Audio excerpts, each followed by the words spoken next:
Hello everyone. I wanted to do a quick video on how to add a matte to your image, and you might do this for print competition purposes, and I'll talk a little bit about what you might want to do or not want to do, and then also just it might be kind of an interesting look to sometimes post your images with like a finished looking matte to them. It kind of polishes them up a little bit. It depends on the image, but anyway, so I'm going to drop us over into Lightroom and Photoshop, and we'll run through real quick, and I'll show you how to do this very simply. Even if you don't have a ton of Photoshop experience, if you just follow the steps, you'll get the same results that I do. So let's get over into Photoshop. Okay, so here we are in Lightroom, and I've selected this image as one I wanted to try to drop a matte onto. And so you're going to want to take and right click, edit in Photoshop. And so that'll pop over. You're going to want to edit a copy with the adjustments.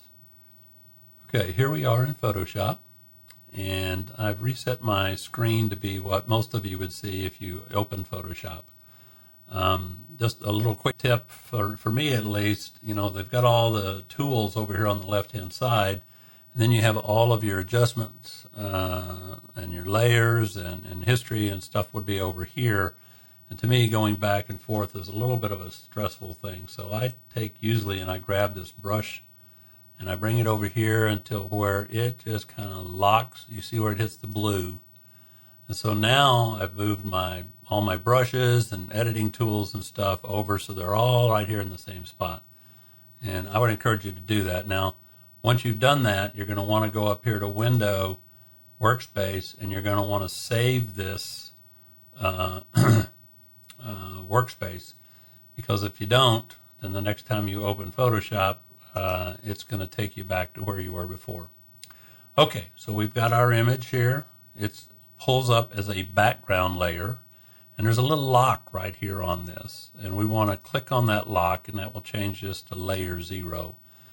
Basically, it eliminates the lock so that you can actually do an edit to this image.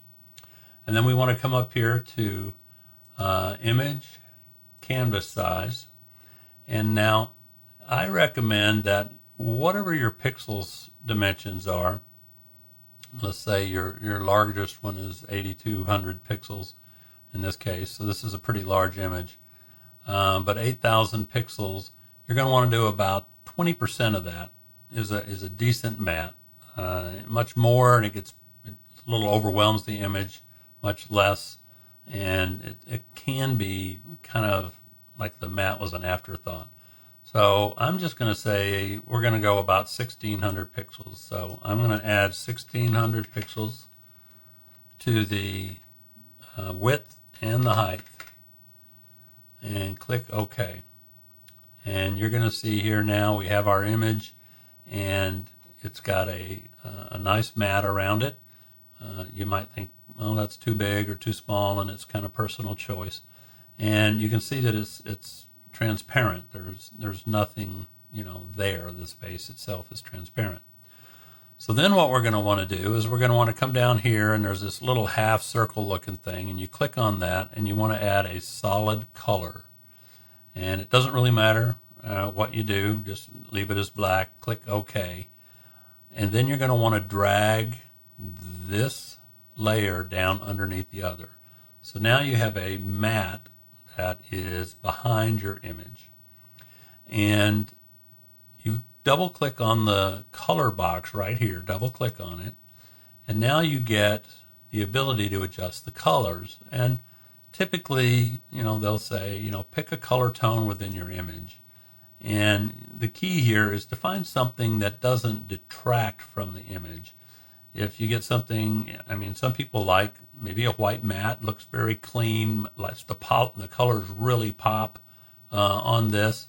You could go with a really dark matte, and you might think that, you know, wow, that looks pretty cool, I like that. You might go somewhere in the middle, but that's too bright and obviously takes it away. So I think I'm going to try kind of a muted color. I'm going to try something around those lines. And so we have we have now kind of a mat around our image, so we can close this out. And whoops, I didn't save it. Let me go back. I got to do it again. Where did I go? I'm going to go here. Tell it OK. The next thing you want to do is click on this layer 0, which was your original background layer, and we want to add a key line around this image. It's something to kind of separate the image a little bit from the background. And you go down here and you click on the FX at the bottom here. Click on the FX and then go to stroke. And what's going to come up is this screen here, and stroke is checked. And it should automatically be checked when it pulls up. And I want to walk through this real quick. First off, I've got a black line around there, and you can kind of see that. But I'm going to change the color. So if you just click on the color, it again brings up this color picker. And I'm just going to give it the white line, just so it's easy to see for now. You can always come back and click on this and change it to whatever color you want. If I said, well, I want the light blue, so maybe we'll just go with the light blue. You can now see the light blue. If I zoom in a little bit, well, it won't let me with the adjustment thing up here.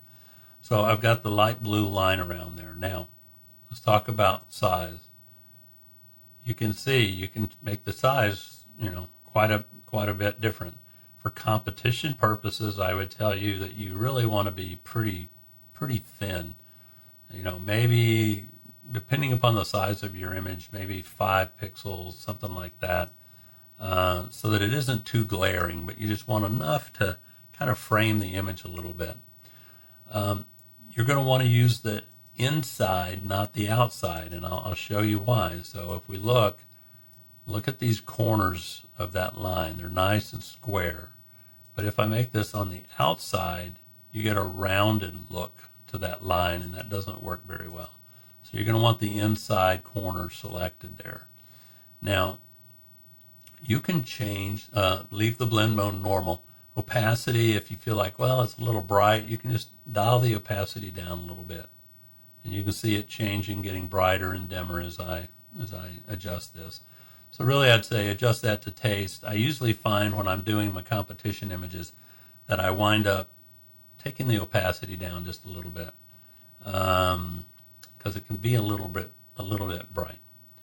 So, okay, so if we were to stop right there and look at it, we now have a mat with a key line around our image that we wanted to drop into print competition or something like that.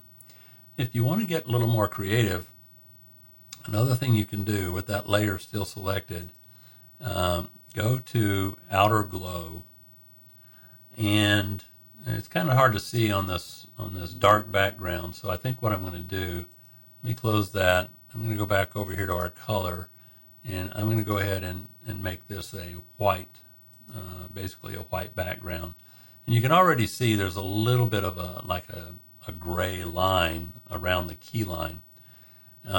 If you come back up here and you just double click, so that's stroke, but you can click on the outer glow, and now you're controlling the outer glow. Take a look at this panel right here, kind of the way I've got it set up. You want a blend mode of normal. You can change that. It's important to take a note of what you got going on right here. You want to be clicked on this, and this is black. You could change the color of the glow. You could make it blue or some other color, but typically, because we're trying to create kind of a shadow feel, we're going to go with black. You can change the opacity, and you can see that changing as I, up it from wherever to, let's just say we're going to put it at 50%. We may change that. The spread, you can see what that does. It makes the shadow a little bit thicker. You want that pretty thin.